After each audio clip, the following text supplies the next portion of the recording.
Hello everyone, and welcome to another episode of Throttle Stop Garage. In this episode, we get the brackets cut off, as you can see here. We get everything welded back up, and we get ready to get this part of the project finished.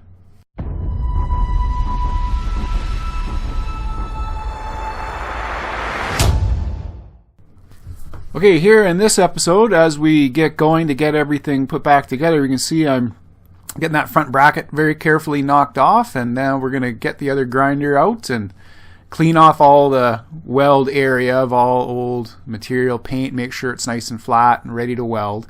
Every once in a while you'll see me just bump that grinder against the edge of the H-beam there, and that's just to keep the wheel actually clear of that paint that was in there.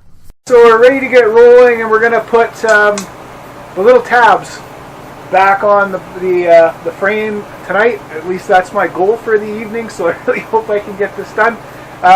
It's taken me a couple of days just to get the parts ready to go, ready to weld. You saw me cutting all the brackets and things off of there, so we start losing all our reference. At any rate, I'm pretty sure I'm heading in the right direction now, at least, so we'll see if the delusion can continue. But as we get going, I just thought I'd explain how I'm going to do this, because if you first look at it, you think, well, it's not really that big a problem. You just need to know roughly where each one of those brackets is spaced. So you might take a measurement or two, or try to put a bolt in and reference the center, remembering, of course, that my jig has long since been taken away, so I don't have those reference points anymore. Now we have the arm itself, so we're actually going to use that as part of our jig. And in this case, all we need to do to make this work is take whatever I have geometrically here and replicate it precisely on the other side. So the distances, all that sort of jazz, we just need to get those things correct, and everything should be just fine. Or at least that's as far as I can figure out. Now, in order to get that to work, at first you might think, again, you take a couple of measurements, you just transfer them over. The problem is this upper control arm is inclined back, so it's not just a, what do you measure, right? It's not just a measurement, it's a measurement and an angle. So that's the tough part. So what I've decided to do here is to utilize the jig. I've added another piece of that H-beam into here just because I needed something directly under on both sides that was even and was fair. Everything else was just sort of too far a distance for me to get down to the original frame number. Alright, so what I did is I figured, well, if I picked up this point, the bottom of this bracket, now this bracket is square to the frame, so it's square to here, but it's inclined backwards, right? So it's sitting like that, so there's an inclination angle to it. So if I catch anywhere along this bottom edge, because it's perpendicular to the side, if I know where that bottom edge is, I can pick that bottom edge up and I can mark that on the one side. So I can get a Cartesian coordinate for it. I can get an X and I can get a Y. And if I get an X and a Y, then all I need to know, once I've got that point fixed, imagine that we've got that bracket now fixed in space, I can then just apply the angle to it, right? Apply the angle to it, and then I can tack that bracket in. So tack the one bracket in, get that angle. Then double check everything, make sure we're happy, right? Make sure everything's fine. Then I can set the arm in place. I'll do this on the other side, but I don't have the room to show you some of these things on the other side, so I'm going to do the best I can with showing you over here. And as soon as I get that bracket in place with the correct angle on the other side, then what I'm going to do is put the arm in place, pin it, pin the other side, add the bracket to the back edge, okay, and then we'll measure that up and tack it in place. What I made were some little steel shims. So those are, I think they're like, what are they, 20 gauge, 20 or 22 gauge, so they're very thin. But I use this for paint clearance, the depth of the retentiveness. I know I don't like it when, I mean, arms and brackets and things have to fit just so, right? So when we have them in there, have them fitting properly is important. We don't want to fight with them. We don't want to have it to the point where we have to pound them in. as we're installing them into the car. But we also don't want them so loose that when we tighten them up, we're going to basically put a bending load in them. We don't want them to pinch. We need something just between that. I found that a single one of these shims is sufficient after paint, right? So we also have to account for the fact that this whole frame is going out for powder, and when it goes out for powder, it's going to gain a couple thousandths of an inch. There's simply no way around that. That's just the way the powder coating works. It just gets applied electrostatically and cooked. But you're going to add a few thou to either side. Well, I've done this. This is just experience where I've built something sort of machinist tight over here, sent it out for powder, and then I can't get the brackets in. I can't get the arms in, and you don't want to sit there. You don't want to sand your new powder off. You just paid to have all the rust protection and all the other goodness put on. So, anyways, I found that method works. Combination square, not one of my expensive ones, one of my cheap ones. And all I did was I lined it up to the bottom. Okay, I squared the combination square. I'm just going to now it's clear. The spirit level here, this little bubble is right dead in the middle. I was getting teased about this on the one of my car forums about my use of the old spirit level as opposed to the digital levels that I have. I'm going to actually, I'll do a little thing in the middle of one of my other videos that shows why I think these digital things are a bit dubious. At any rate, if we look at the middle of that and we're pretty careful with it, that can establish one reference plane. So all I've done there is then drop that down to this to the H-beam, right? So you drop it down to the H-beam, and then that becomes like a little ledge that I can set the bracket on, right? So it's level, it's tight to the bottom, everything's fine. So we take that out. I mean, it's going to be plus or minus, I don't care, it's a suspension part.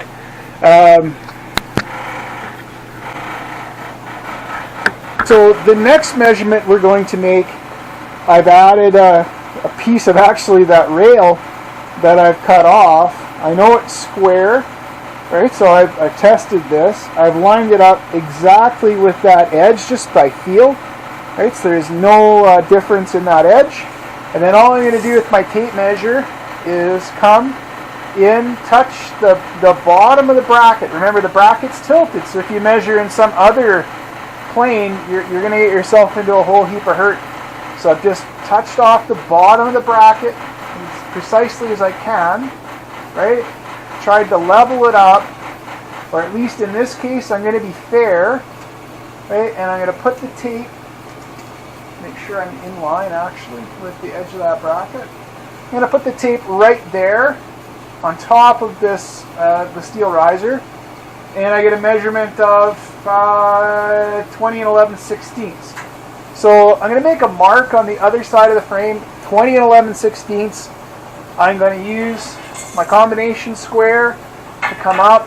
So that's going to establish my X and my Y position. And then I am going to use one of the little dubious level machines on the other side to then level this out. Right? Actually, we could just have fun with that for 2 seconds. Why not? That I own. Then let's zero it. Alright, so that's fair. Then I own this one, which I use for suspension stuff, and we'll get to that in a minute, but I'll just set him on the side for a sec. And then this one, which I thought was going to be really good, right, because it's got almost machined faces, and it almost seems like a tool. I was a bit of a tool for buying it. But let's just run a quick test, just for fun. Okay, so that says that's level-ish. That one I just zeroed, so that's fine. Just going to rotate them. So that one was reading 0 before. This one was reading 0.1. That's now 0.2 out, and it's now 0.4 out. If I flip them all the way upside down, and we have a look, that's now, they're both 0.3 and 0.2. So that's, well, at least fair. This was 0.1 before, and that one was 0. We'll take the little bit of, and we turn them again, and we see that's got a 0.2 and that's a 0.3, so that kind of replicates the other side. So maybe that aluminum structure isn't square, which is, you know, really likely given that they've never been machined. Then if we turn them back, then we see that we've flipped. That one's now reading 0, this one's now reading 0.1. So I figure the resolution of these things is about 1/10 of a degree. It's about as good as you can do. There's a little rotary encoder in there. I just don't think they're all that particularly accurate. I mean, if you can't use a spirit level, you know, and then away you go. This is the one I use for setting the suspension on my car. So let's see how that does. It's the same technology. That's why it reads error, right? Because it's got an encoder in it that's swinging around. So that's a 0. That's only really meant for the one way on this thing. That's a 0.6. This doesn't have a reference space on the other side, so that's not particularly fair. And if we put it back, 0.1. So it's plus or minus 0.1. This one's always been borderline craptastic, actually, ever since I've owned it. It's very hard to read. You've probably got the best look at it. Okay, so 0.2 this way. It does have a machine face this way. That's a 1/10 out. That says it's dead. Now maybe the bottom was not clean. Clean it.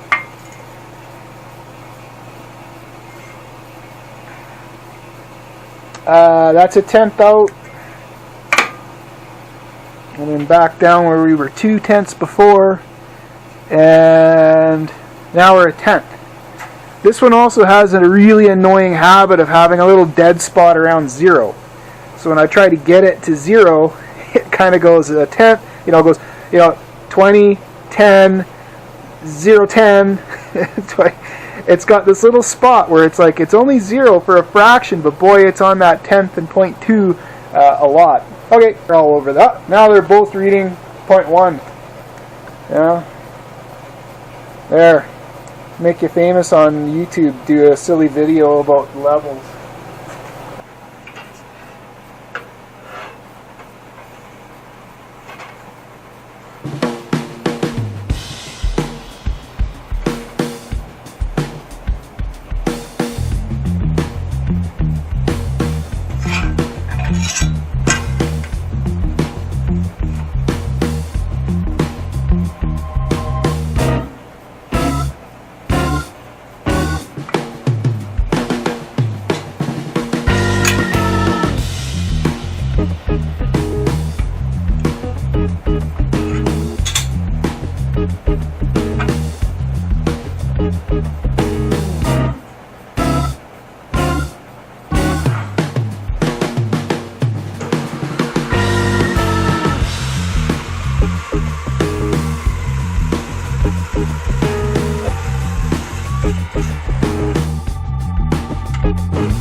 So with the tabs cut, we'll now move on to that little box section. I still haven't got that blade sharpened. Hey, I'm going to have to get right on that.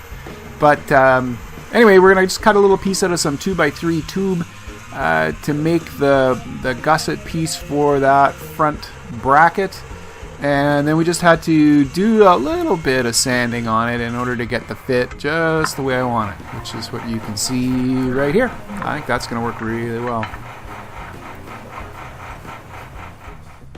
Okay, back we go. Now we're going to take all those coordinates we just finished talking about. We're going to tack that little bracket on there, or have the somewhat sketchy angle finder on there, and we set the angle. We give her a little tack, set it in, make sure we're happy, bolt the front of that A-arm in, and then use that to locate the back, and we just set that angle up.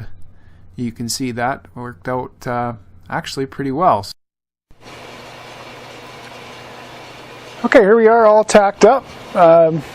Pretty happy with the way everything worked out so far. It seemed like the theory was sound. If we, I already have it on. If we throw the bar up, and watch it come down, give or take 0.1 of a degree, exactly what we were looking for in terms of angle. It's gonna go flying. Now my two little shims are gonna hit the floor.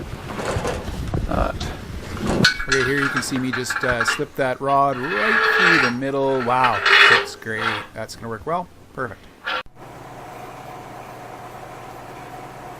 Okay, with the upper control arm brackets mounted, it's now time to get this torque rod part put in pretty cleanly, so I don't have to change the reference face. If I slide it up there, you can still see that that's as perfect as you like. I built those two brackets at the same time, so they're still fine. It's reasonably straightforward. As it's a 1/2 inch, it's a 3-inch section, 2-inch piece, 1/2 inch on either side is the correct location for that. So it's about 1/2 inch off the top. So you can see that's good enough. So we'll space the, actually it's perfect, this dimension right here. So we'll measure that up really quickly, take that over to the other side, get it tacked up. And then it's time to break the whole rear end down, take all the pieces out, take all the suspension parts off, take the differential out. Then we'll turn the whole frame over once I'm tacked up. So I'll be tacked up at that point, and I'll weld those parts in. Now they'll need some gussets for those. So I think this is going to be more than adequate for the stiffening if I get it in there the right way around. There's a right way and a wrong way. There, that's the right way. Okay, so that's going to be the gusset here. So once it'll get welded in all the way around, that should be good for those. Or these little guys here, right? These little gussets. And these gussets, of course, they're going to go on the inside of that upper control arm bracket.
Okay, so that's a wrap on this. We're all welded up. It went reasonably well. Everything sort of went in. I was almost happy with the welds. They're kind of tough, but whatever. It worked out well. This is the part here. Yeah, you will have seen it in the time lapse. I thought there was enough gap on the back side of this that when I closed up, I mean the back side was not welded yet, but when I closed this weld up, I had a blowout right here. It happens. Tube, hey? So a little bit of superheated air inside there, just she blew straight out, contaminated the tungsten, wrecked the welding wire, and left me with a big ugly hole. So, do remember, just drill a hole in the tube. So I drilled a hole in the tube. I guess you would have seen that in the time lapse. But, these all finished up really nice. Super happy with that. They're welded all the way around. There are the little brackets, extensions that I put on there. Again, these uphand ones they're a little bit rugged, but whatever.